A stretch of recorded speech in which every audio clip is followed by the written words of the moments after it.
लिक-42 और लिक-51 यह दो ऐसे इंजन हैं जिन्होंने अमेरिका और उसकी पूरी रणनीति को जगजो कर रख दिया है। खासकर चीन को लेकर जो उसकी रणनीति थी उसे रूस ने एक झटके में ध्वस्त कर दिया है। लेकिन यह लिक-42 और लिक-51 आखिर है क्या, मैं आपको विस्तार से समझाता हूं।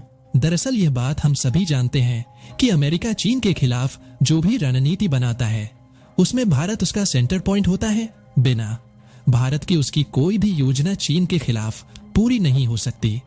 लेकिन भारत तभी अमेरिका के करीब रहेगा जब उसे वह हर चीज मिलेगी जो वह मांग रहा है, खासकर अमेरिकी डिफेंस प्रोडक्ट यानी कि अमेरिकी हथियार। लेकिन यह भी सच है कि अमेरिका अपनी महत्वपूर्ण तकनीक साझा करने में हिचक जाता है। भारत लंबे समय से अमेरिकी रक्षा कंपनियों से सिर्फ हथियार ही नहीं बल्कि उनकी निर्माण तकनीक भी मांग रहा है। लेकिन अमेरिका ने अब तक सिर्फ सीमित टेक्नोलॉजी ट्रांसफर की पेशकश की है। अब दुनिया में सिर्फ हथियार खरीदना या बेचना ही महत्वपूर्ण नहीं है, बल्कि असली शक्ति उसकी टेक्नोलॉजी को नियंत्रित करने में है। अमेरिका अपनी तकनीक ट्रांसफर करने में हिचकिचाना है, जबकि रूस ने भारत को इंजन निर्माण में पूरी तकनीक देने का प्रस्ताव दिया है। यह दिखाता है कि अब अंतर्राष्ट्रीय राजनीति में टेक्नोलॉजी डिप्लोमेसी एक बड़ा फैक्टर बन गई है। इसके विपरीत रूस ने बार बार यह दिखाया है कि वह भारत को सिर्फ हथियार नहीं बल्कि उसकी निर्माण क्षमता भी देना चाहता है। लेकिन पिछले कुछ महीनों में यह देखने को मिला है कि अमेरिकी कंपनियों ने भारत से जो भी ऑर्डर लिए थे उनकी डिलीवरी समय पर नहीं हो रही, खासकर जो क्रिटिकल टेक्नोलॉजी है जैसे कि इंजन। भारत ने अपने तेजस लड़ाकू विमान के लिए 404 इंजन खरीदा था, लेकिन वह समय पर नहीं मिल रहे।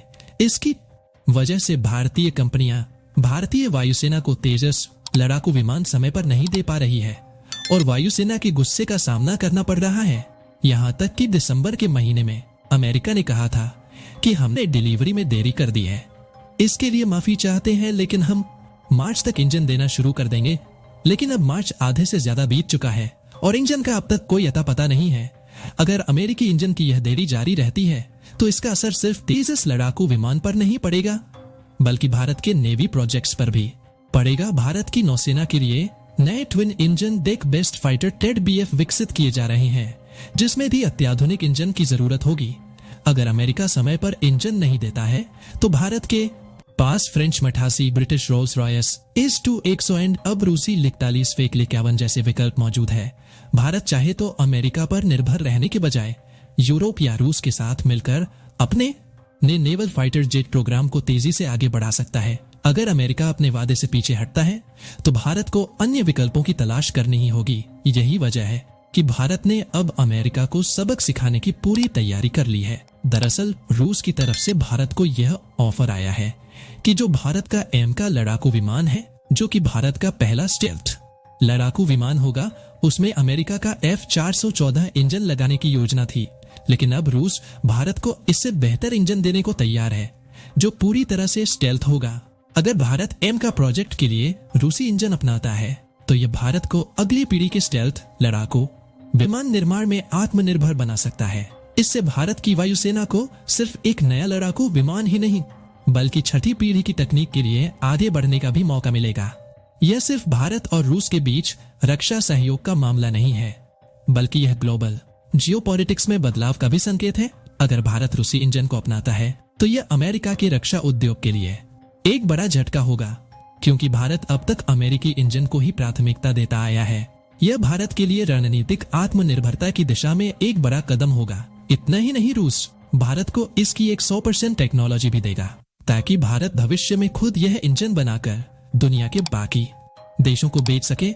अगर भारत को यह टेक्नोलॉजी ट्रांसफर मिलती है तो यह सिर्फ सैन्य क्षेत्र तक सीमित नहीं रहेगा, यह भारत के एरोस्पेस और एविएशन सेक्टर को भी नई ऊंचाइयों तक ले जा सकता है। DRDO और HAL इस तकनीक के इस्तेमाल से नए हाइब्रिड इंजन विकसित कर सकते हैं जो भविष्य में ड्रोन, एडवांस हेलीकॉप्टर और अन्य एयरक्राफ्ट प्रोग्राम्स के लिए बेहद फायदेमंद साबित होंगे।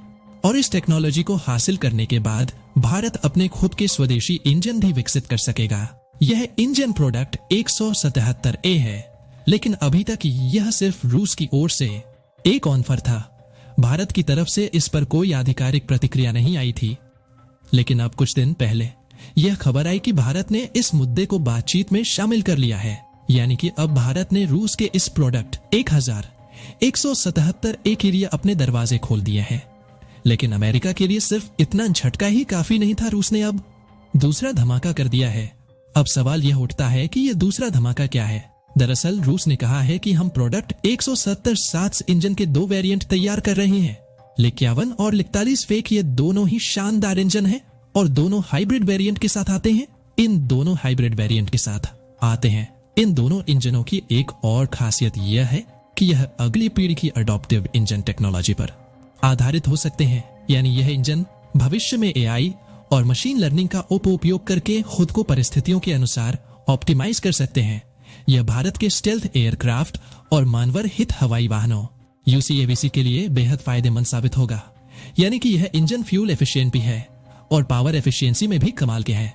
ये दोनों इंजन कम ईंधन जलाकर ज्यादा एनर्जी पैदा कर सकते हैं।